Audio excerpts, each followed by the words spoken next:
जय जय गुरु अच्युत जय जगत नाथ कली जुगे तुम्हें भी हरंच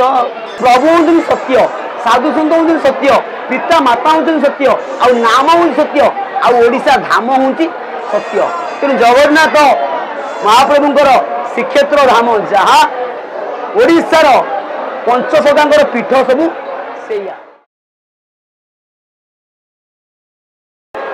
यही ज्येष्ठ पूर्णिमा महाप्रभु श्री जगन्नाथ मध्य स्नान पूर्णिमा स्नान हुंती यही स्नान पर महाप्रभु अणसर घर को जाती किंतु एठे प्रभु अच्युतानंद अणसर घर को जाती से ये था कारण आज आज हूँ महाप्राण दिवस से उपलक्षे भक्तर सुख छुटे आपड़ किसी कहींपारे कि दर्शक मानू से तो श्रीजगन्नाथ पाखक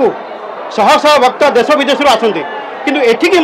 लोकल लोक जी सब समस्त सुख छुटे कहीं महाप्रभु अच्युतानंद पाखक लोकल लोकर सुख छुटे ता बाद किसी अन्य जिले आसती से उपलक्षे कहतु जे नेमाल कौन पर प्रसिद्ध अच्युतानंद कहीं आज बहुल भाव में लोकों मुखर चली आज ज्येष्ठ पूर्णिमार महात्म्यता कौन। जय गुरु अच्युत जय पंचसखा जय जगन्नाथ जय साधु संत वैष्णव। आज ये संसार एक मायार संसार मिछ मायारे यही संसार खेल थरोटीए डाक गुरु गुरु बोली थरोटीए डाक गुरु गुरु बोली अकारणे डेरी जाउछि बेल सेहीपरि जिंदी माँ ठारू पुओ अलगा हो जाए स्वामी ठारू स्त्री अलगा हो जाए माटी ठारू आकाश जमी दूरे जाए पानी ठारू पवन जमी दूरे जाए जमती जदि जन साधु आज जमती आज ता बाप माँ को तो भिक्षा नहीं साधुता वैष्णवता ग्रहण कर दूरे जाए सेहीपरि आज जगन्नाथ और बलभद्र आउ सुभद्रा देवी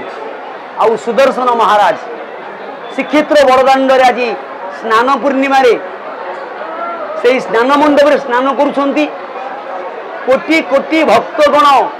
आज श्रीक्षेत्र बड़दाण्ड उछुली पड़ुछि आनंद हेले फेर पद्मवन पीठरे महापुरुष अच्युतंकर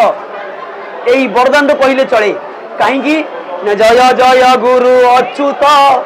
जय जगत नाथ कली जुगे तुम्हें भी हरंच प्रभु नाम अच्युत जी अच्युत सी हूँ जगन्नाथ जय अनंत जय अच्युत जय जय बलराम जय जशवंत जय जगन्नाथ जय जय कड़की राम जो पंचसखा माने पूरी श्रीक्षेत्र धाम नीलांचल धाम अवस्थित थिले तेणु सही पूरी श्रीक्षेत्र धामरू प्रत्येक पीठ को आज जागृत करने ओडिशार प्रत्येक कोण अनुकोण आज पंचसखा को आज स्थापित करागला तेणु पंचसखा होंगे गुरु गुरु रूप आज गुरु रूप अच्युत अनंत दशवंत बलराम जगन्नाथ ये पंचगुरु को पंच तत्व पंच ज्ञान पंचभूत पंच शरीर मध्य सबकि स्थावर अस्थावर संपत्ति भली दायित्व दिगला महाप्रभु जगन्नाथ आज स्थापन करदे तेणु आज यही स्नान पूर्णिमा अवसर में महाप्रभु अच्युत महाप्रभुंर आज देहांत दिवस तेणु जहाँ कहते श्राद्ध वार्षिक उत्सव मला मला बेली गला गला बेली जो गुड़ा कहती तेणु मनीष संसार मध्य मनीष मले जमी तू मरीगले कहीं ते छुईबे ना तेणु सी तो मनीष भाव ये हूँ भगवान आ भक्तर भाव तेणु गुरु को न भाव नर गुरु जे साक्षात ईश्वर तेणु संसार मध्य पांचटी गुरु जो मनीष आज संसार को आसी से पांचटी गुरु को लेकिन आस पिता माता तो द्वितीय गुरु जो संसार मध्य प्रथमत्व जे पिता माता होती प्रथम गुरु दुई द्वितीय तो होती शिक्षा गुरु कौ शिक्षा गुरु ना विद्यालय कर्ण गुरु तापर दीक्षा गुरु तो यही मत भावती तेणुक आम गुरु भाव में प्रभु को पाइचे तेणु गुरु को आम जदि अटहास्य करवा जदि गुरु को कर्म आम न पूरा गुरु को जदि पूजा न करवा गुरुंर देहांत को महोत्सव को जदि भक्त मैंने शिष्य मैंने पालन न करेंगे ताले 144 धागे लगिज कौन ना कोड कंडम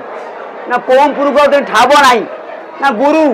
आज आज्ञा गोटे खोला कथा आज्ञा ये प्रभु महापुरुष अच्युतंकर एभली महिमा आसंता काली आम जनसमुद्र मठे थिलु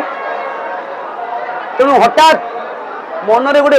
तिक्त भाव आसला जे नाई आज ए वर्ष जीवी ना कहीं ना एपर तो मठे चतुर्धामूर्ति पूजा अर्चना करने पड़ो मुझी ना यही मनोभाव लगे नाम कीर्तन सब बंद करदेली प्रभु काम लगे साड़ू हठात दिन 9टा बेले हठात गोटे बालुत युवक आसी पद्म फूल 108 पद्म फूल तोलिक आनिक मत मुझे बाबा आपड़ ये अच्युत गति नहीं जावाक पड़ो मत प्रभु पठे तेणु ये प्रभुंर लीला तेणु आज से पद्मवन पीठ को मुझे पद्म फूल आनिक आसिली पंडा महाशय को देली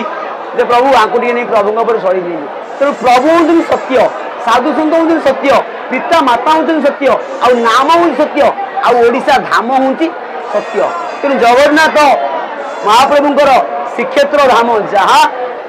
ओडिशार पंचसदांकर पीठ सबू से